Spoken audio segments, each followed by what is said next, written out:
નમસ્કાર મિત્રો, શ્રી સ્વામિનારાયણ. સીએચ પાટણ કુલ્લે નું વ્યક્તિ અને સમાજનો ખ્યાલ જે છે આપણે વ્યક્તિ અને સમાજ વિશે એના વચ્ચેના સંબંધો છે એની ચર્ચાઓ જે છે આપણે પેલી પ્રકરણ નંબર 3 ની અંદર જ ટેબલ નંબર 17 ની વાત જે છે આપણે કરી રહ્યા છીએ. સીએચ હોટન કુલે નો બીજો જે ખ્યાલ છે એ બીજા ખ્યાલની વાત હવે આપણે જે છે એ આ વિડીયોની અંદર ચર્ચાઓ જે છે આપણે કરવાની છે. એમનો જે બીજો ખ્યાલ આપણને આપેલો છે એ છે પ્રાથમિક જૂથ, પ્રાઇમરી જૂથ. પ્રાઇમરી જૂથની એમની જે વ્યાખ્યા છે, પહેલા તો આપણે એની વ્યાખ્યા જે છે એ વ્યાખ્યાને જે છે સારી રીતે સમજી લેવી, કારણ કે જ્યાં સુધી વ્યાખ્યા જ આપણે ક્લિયર ન કરીએ ત્યાં સુધી પ્રાઇમરી જૂથ આપણે કોને કહીશું એ આપણને ખબર નહીં પડે. તો પહેલા આપણે પ્રાઇમરી જૂથની જે વ્યાખ્યા છે એ વ્યાખ્યાને જે છે એ સમજી લઈએ. એની વ્યાખ્યામાં એમને શું કહ્યું છે અને એમાં કયા શબ્દો આપણે ફાઇન્ડ આઉટ કરશું, એટલે કે એમાંથી કયા શબ્દો આપણને જે વ્યાખ્યા સમજવામાં મદદરૂપ થશે એ આપણે અહીંયા જોઈએ. જે જૂથના સભ્યો પરસ્પર ગાઢ તથા મોઢમોઢાના સંબંધો અને સહકારથી જોડાયેલા હોય છે તેવા જૂથોને હું પ્રાથમિક જૂથ તરીકે ઓળખું છું. એમની વ્યાખ્યા. વ્યાખ્યામાં ખાસ અગત્યની વસ્તુ પરસ્પર ગાઢ સંબંધો, બીજું મોઢાના પ્રત્યક્ષ સંબંધો અને ત્રીજું સહકારથી જોડાયેલા હોય છે. ત્રણ વસ્તુઓ આમાંથી જે છે આપણે ફાઇન્ડ આઉટ કરી શકીએ છીએ. કોને આપણે પ્રાથમિક જૂથ કહીશું? જેમાં પરસ્પર ગાઢ પ્રત્યક્ષ મોઢા પરના સંબંધો અને એકબીજાનો સહકાર જેમાં હોય એવી વસ્તુઓને એવી ઘટનાને આપણે પ્રાથમિક જૂથ જે છે એ કહીશું. જો આ વ્યાખ્યાની આધારે આપણે જૂથને જો જોવા જઈએ તો કુટુંબ એ પહેલું પ્રાઇમરી જૂથ બને છે. કુટુંબ જે છે એ પહેલું પ્રાથમિક જૂથ બને છે. કુટુંબની અંદર જો આ વ્યાખ્યાને આપણે લાગુ પાડીએ, પહેલા કુટુંબની અંદર, ફેમિલીની અંદર, આપ સૌ અલગ અલગ ફેમિલીમાંથી આવો છો, આપ સૌ ફેમિલીની સાથે રહો છો, તો એ ફેમિલીની વ્યાખ્યામાં આ અથવા કુટુંબને આ વ્યાખ્યામાં ફિટ કરીએ તો ફિટ બંધ બેસે છે કે નહીં? ચલો પેલા એ જ.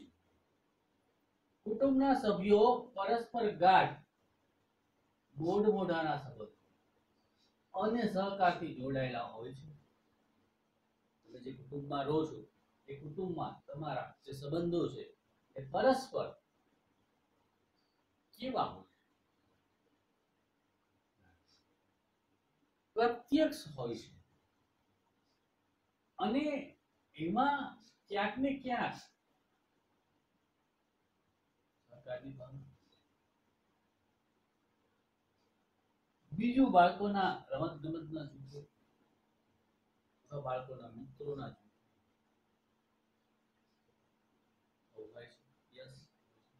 ત્રીજું મોટેરા એટલે કે આપણી મારી તમારી જેવા જે મિત્રો છે એના પાડોશ જૂથો અથવા મિત્ર જૂથો.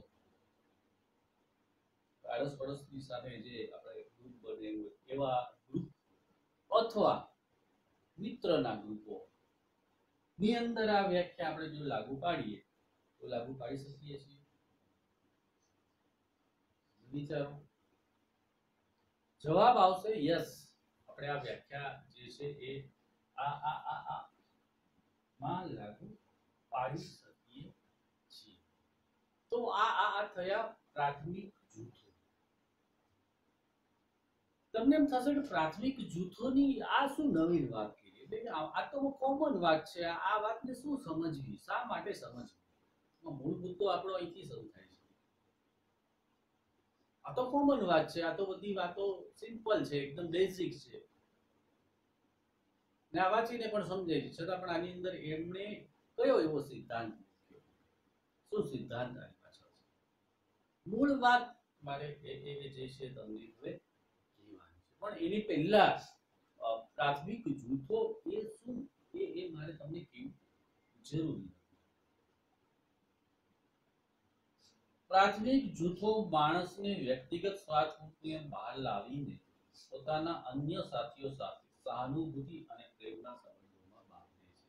એક સેન્ટેન્સ અહીંયા બુકમાં આપેલું છે. પ્રાથમિક જૂથો વ્યક્તિગત સ્વાર્થ નથી બહાર મૂકીને એકબીજા સાથે પ્રેમના સંબંધોથી જોડે છે. અન્ય પ્રકારના જૂથોમાં માણસ વ્યક્તિગત કે અંગત લાભો માટે બીજા સાથે આંતરક્રિયા કરે છે. બીજું સેન્ટેન્સ, અન્ય પ્રકારના જૂથો. શા માટે તમે જૂથમાં જોડાવ? હું ઘણી વખત કહેતો હોઉં કે આપણી જે સોસાયટીમાં કોઈ વ્યક્તિ ચોથા પાંચમા ઘરમાં બીમાર પડે છે, તો આપણે હોસ્પિટલાઇઝ કરે છે, તો આપણે એની જે છે ખબર કાઢવા જઈએ છીએ. શા માટે જઈએ છીએ? શા માટે જ્યારે આપણે જોઈએ છીએ ત્યારે આપણે ખબર છે કે આપણે વ્યવહારિક શબ્દ ઉપયોગ કરીએ છીએ. શા માટે વ્યવહાર કરીએ છીએ? વ્યવહારે જવું પડે એવું કહીએ છીએ. શા માટે? જો એ શા માટે ગોતવા જઈએ ત્યારે અહીંયા જે હું બીજું સેન્ટેન્સ બોલું છું, વ્યક્તિગત કે અન્ય અંગત લાભો માટે આંતરક્રિયા કરે છે બીજા જૂથમાં. આંતરક્રિયા એ આંતરક્રિયા છે. આપણું જવું એક પ્રકારની આંતરક્રિયા છે. તો એ આંતરક્રિયા આપણે શા માટે કરીએ છીએ? તો એમાં ક્યાંક ને ક્યાંક આપણો વ્યક્તિગત લાભ જે છે એ જોડાય. તેમાં વ્યક્તિ બીજાઓના સ્વહિતના સ્ત્રોત તરીકે ગણે છે, જ્યારે એનાથી ઊંચું પ્રાથમિક જૂથમાં વ્યક્તિ બીજા સભ્યોને વ્યક્તિ તરીકે મૂલવે છે. બીજાઓનો ઉપયોગ સ્વલાભ ખાતર કરવાનો વિચાર તેમાં હોતો નથી. ઉપયોગ સ્વલાભ માટે કરવાનો હોતો નથી. ત્યારે કુટુંબની અંદર તમે આ સેન્ટેન્સ લાગુ પાડી શકો છો.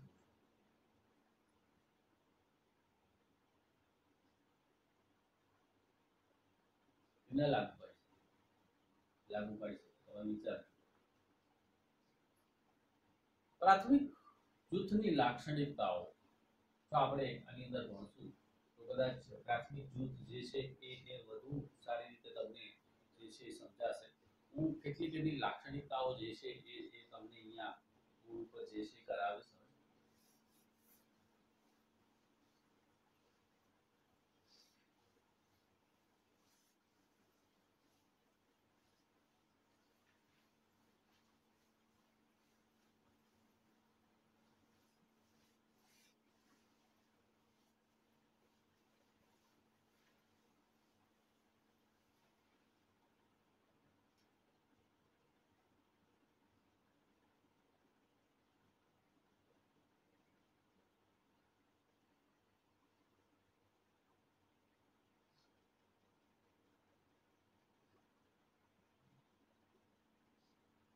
પેલું નાના જૂથો,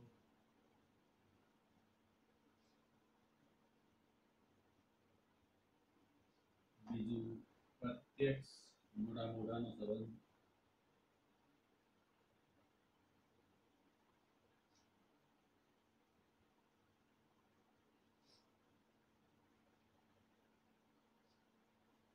ત્રીજું અવિશેષીકૃત સ્વરૂપ,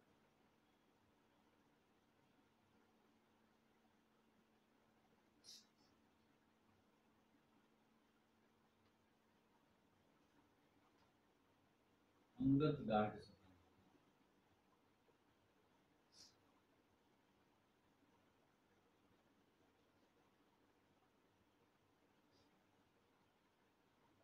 સાપેક્ષ રીતે કાયમી પર,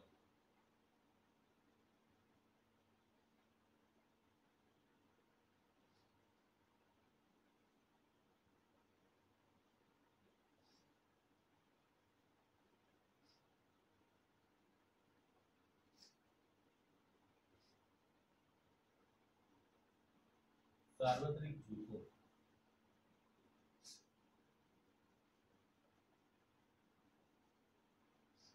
પ્રાકૃતિક જૂથો,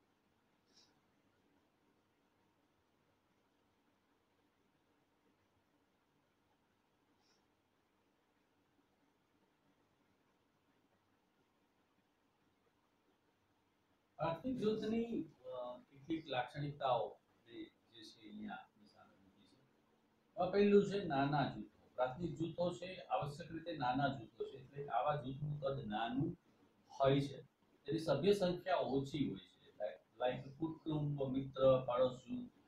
હવે પ્રાથમિક જૂથ નાનું હોય છે, સભ્ય સંખ્યા ઓછી હોય છે, એટલે કે એની નિશ્ચિત કહી શકાય.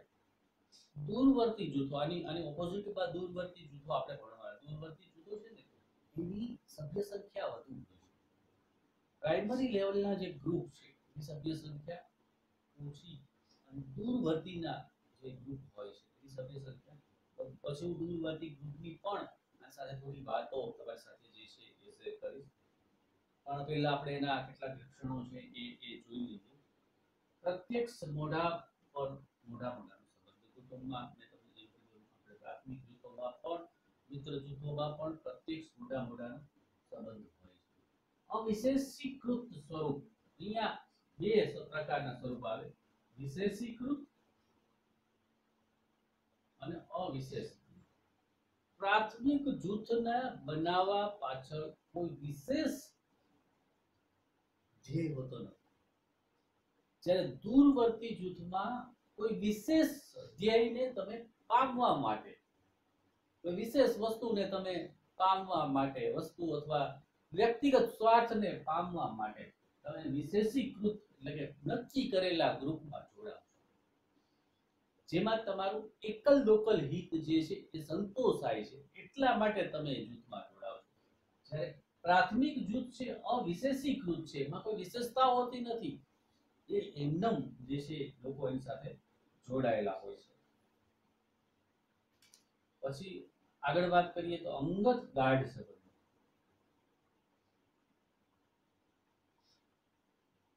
અહીંયા કદાચ હું વધારે ડિટેલમાં વાત કરું તો અવિશેષીકૃત સ્વરૂપ હોવાને કારણે એની અંદર વ્યક્તિની બધી જ બાબતો, બધી જ એટલે કેવી બાબતો પ્રગટ થાય છે, તો કે વ્યક્તિની ઈચ્છાઓ, અભિરુચિઓ, ઉર્મિઓ, ચારિત્રના લક્ષણો, આ બધું જ અવિશેષીકૃત જૂથમાં પ્રગટ થાય. વિશેષીકૃતમાં વ્યક્તિ એ બધી વસ્તુઓ પ્રગટ કરી શકતો નથી. તમે મિત્રો સાથે જ્યારે પણ બેઠા હો, તમારા અંગત ગાઢ મિત્રો સાથે બેઠા હો, અંગત ગાઢ મિત્રનો જૂથની વાત કરું છું, ત્યારે તમારું વર્તન અને તમારી જે વાતો હોય છે એ કેવા પ્રકારની હોય છે, તમારું વર્તન પણ ત્યારે તપાસજો, તમારી વાતો પણ ત્યારે તપાસજો. એ તમારું વર્તન અને તમારી જે વાતો છે એ તમારા જે વિચારો છે, તમારી જે ઉર્મિઓ છે, તમારા જે વલણો છે એ વલણોને ત્યાં સ્પષ્ટ કરે છે. જ્યારે કોઈ ચોક્કસ પ્રકારના ગ્રુપમાં તમે જોડાઓ છો, વિશેષીકૃત ગ્રુપમાં, ત્યાં તમારે ચોક્કસ પ્રકારનું જ તમારી અંતરની ઉર્મિઓને રજૂ કરવાની હોતી નથી. મિત્ર જૂથમાં આ શક્ય બને છે. ત્યાં આપણે ગાળો પણ બોલીએ છીએ, ત્યાં આપણે ગમે તે વસ્તુઓ પણ કરીએ છીએ, ત્યાં ઠઠ્ઠા કરીએ છીએ. મીન્સ એ પ્રકારનું જૂથ જે છે એ કેવું જૂથ ગણવામાં આવ્યું છે? અવિશેષીકૃત પ્રાથમિક જૂથ. અંગત ગાઢ સંબંધો. સાપેક્ષ રીતે કાયમી પદ. સાપેક્ષ રીતે પ્રાથમિક જૂથમાં કુટુંબ છે તો પ્રાથમિક જૂથ છે, સાપેક્ષ રીતે કાયમી પદ છે. પદ તમને એમાંથી છીનવી લેવામાં આવશે નહીં. કાયમી એની સાથે જોડાયેલા. સાર્વત્રિક જૂથો અને પ્રાકૃતિક જૂથો, આ બે વાત જે છે એ તમારા માટે કદાચ નવી હશે. પ્રાકૃતિક શબ્દ આવ્યો અને સાર્વત્રિક શબ્દ આવ્યો, તો એ સાર્વત્રિક જૂથો કોને કહીશું આપણે? પ્રાથમિક જૂથો છે સાર્વત્રિક છે, બધા સમાજમાં તેનું અસ્તિત્વ છે. સમાજના અન્ય જટિલ જૂથો મંડળો કરતા પ્રાથમિક જૂથો વધુ ટકાઉ અને કાયમી છે. સભ્ય સમાજોમાં બીજા બધા પ્રકારના જટિલ જૂથો સંસ્થાઓ મંડળ બન્યા અને બદલાઈ ગયા. કેટલાક નિરર્થક બની ગયા, જ્યારે પ્રાથમિક જૂથો તરીકે કુટુંબ, બાળકોના રમતગમત જૂથો, પાડોશી જૂથો આ ટકી. એટલે બધી વસ્તુઓ આવી, જૂથો બન્યા અને જતા. કુટુંબ એમનેમ રહ્યું, મિત્ર જૂથ એમનેમ રહ્યું, પાડોશી જૂથ એમનેમ રહ્યું. જે પ્રાઇમરી છે, સાર્વત્રિક છે. પ્રાકૃતિક જૂથો, પ્રાકૃતિક જૂથો પ્રાકૃતિક છે, માણસની અત્યંત મૂળભૂત એવી પ્રાકૃતિક જરૂરિયાતોમાંથી ઉદ્ભવે છે અને સ્વભાવગત માનવ સંબંધોને ટકાવી રાખે છે. આથી જ પ્રાથમિક જૂથના મૂળ માણસના મનમાં ઊંડા ઉતરેલા છે. આ અર્થમાં આવા જૂથોને પ્રાથમિક એટલે કે માણસની પ્રાથમિક જરૂરિયાત સાથે સંબંધિત છે. પ્રાથમિક જૂથો માનવ સ્વભાવ અને માનવીની મૂળભૂત સામાન્ય જરૂરિયાતોનો આવિષ્કાર છે. પ્રાકૃતિક જૂથો, બીજો શબ્દ અહીંયા પ્રયોજો. પ્રકૃતિમાં ઝાડવું છે ને, એ ઝાડ જોઈ પ્રકૃતિ તો જોઈ છે, એની રીતે જે છે જન્મે છે. પ્રકૃતિ ઉઘરાઓ છે એ રીતે બનેલા છે, ઝાડવાઓ છે એ રીતે બનેલા છે. મારી પાસે મોટા ભાગની પ્રકૃતિ છે એની રીતે જન્મે છે. એક વેલ હોય ને, તમે ગ્રામ્ય વિસ્તારમાંથી આવો છો, વેલ હોય છે ને, તો એ વેલ એની રીતે પોતાનો રસ્તો કરી અને છેક ઇલેક્ટ્રિકના તાર સુધી પહોંચી જાય છે. પ્રકૃતિ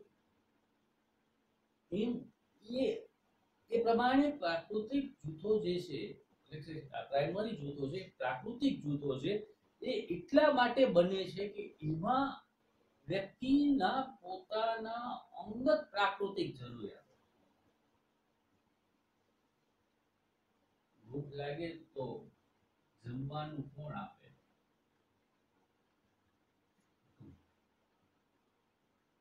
નિવાસ કોણ આપે?